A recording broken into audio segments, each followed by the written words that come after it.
Good evening, this is Steve Moy from Market Square Heroes. Today we've got live the Book of Genesis. Welcome guys, appreciate you taking your time out before we go. So I understand this is your first time. Second time here. They let us back, surprisingly. They invited us back for a bigger set. The trouble with Genesis music, as you probably know, is they tend to have rather long songs. Yeah. So last time we just did this sort of short array of the sort of bits of songs, if you like, and the sort of smaller songs. And it's like, yeah, do you want to come back another time and we'll give you a longer set. So we can do Supper's Ready. We can do, Supper's Ready, which is the 28-minute song or something. So the theatrical side of it. Yeah. Who devises all your costumes? Well, some of them are a legacy from our previous singer who had them made up from a theatrical lady who made up costumes, and you've helped organise some of the new costumes. Yeah, I mean, but basically the whole thing we're after is to recreate 1973 style Peter Gabriel. So what you're going to see tonight is more of a Gabriel show. Something that looks a lot more like Peter Gabriel, with the long black hair, with the weird parting, and he wears the bat wings, white makeup. It's quite a sort of an amazing look, actually. Slightly shocking at times. It's like, oh.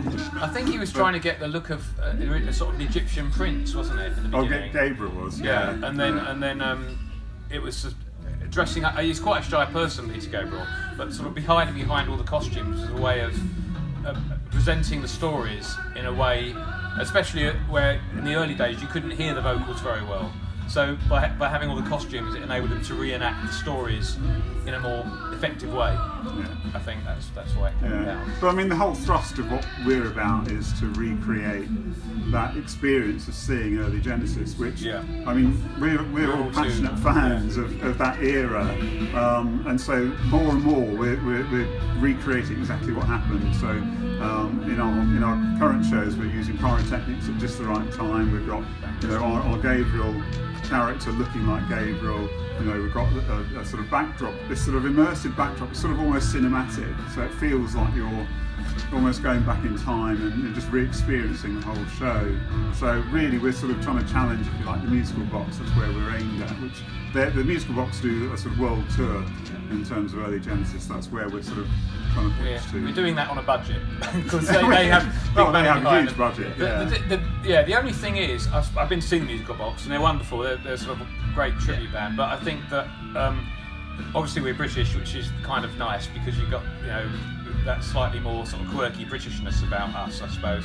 And I think that the other thing with it is we're trying to create a really strong live sound as well. Sometimes when you watch some of these tributes, they're almost too perfect. I'm not saying it's good to make mistakes, but you want that slight raw edge that it really feels like a live performance, and we try to do that. And everyone that sees us just tends to talk about the passion, because I think because we're such dedicated fans and we love music so much, we just love playing. So when you were young boys, was that your intention to? It was. I mean, I want to be an original guitarist. So I never ever thought I'd end up, pretending to be Steve Hackett on stage. It's a sort of weird change. Well, functionally enough, I did want to be Tony Banks. When I was from the age of, I think I heard Seconds Out, their double live album, and I heard Supper's Ready and lots of other tracks, and I went back and listened to all the albums. But I think that from about the age of 13 or 14, I had this dream of performing this stuff live. But in those days, tribute bands wasn't really around. It's a relatively new phenomenon the last few decades. So it's only as that's become a sort of a thing that people do that it became possible, really. Yeah. But it's something I've always wanted. I've done original bands as well, but I've always wanted to be Tony Banks as closely as I could, really. Yeah. That was a fantastic. And the other thing that's been fantastic for us is we've had some of the real members of Genesis come along to see us.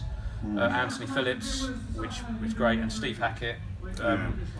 So that's been one, and we've had the roadie and original sound engineer Richard McPhail introduced the last few shows. Which has been great. It's been great. So having that endorsement and link to the original band is wonderful. As a tribute, you're always hoping you'll get one of the original members to come and see you and join you on stage and stuff. So. Well, we've got John Hackett, who's the brother of Steve Hackett, who played flute on Voyage of the Afterlife, which is Steve Hackett's first solo and some of his other ones. And some of his other. Yeah. So he's joining us on stage. It's not tonight, Birmingham. but in Birmingham. Yeah. So going on from that, obviously your time's precious, guys. Where can we find you if any of the fans out there want to look up and what you've got? Yeah, if you search for the Book of Genesis, you'll find our website. You might have to wade through a few biblical references. Not Genesis, not the Bible, not the Bible. Yeah, I have noticed that. Yeah, a bit weird.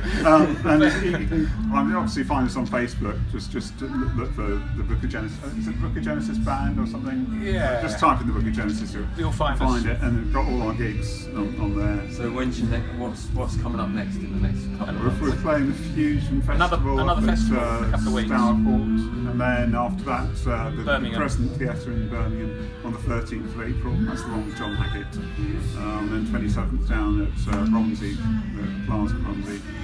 Then Charterhouse, which is our main sort of key event. That's the school that Genesis originally came from, so we perform once a year there.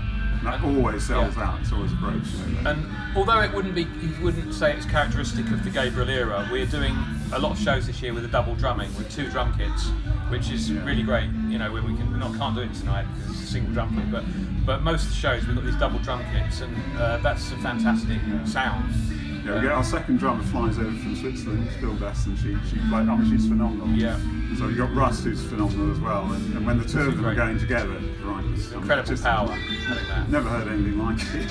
It's very loud. Yeah, it's loud, but it's really good. Well, it's not that loud. It's great. Thank you, gentlemen. Appreciate it. It's a pleasure. This is Steve Moy from Market Square Heroes. We'll see you live soon.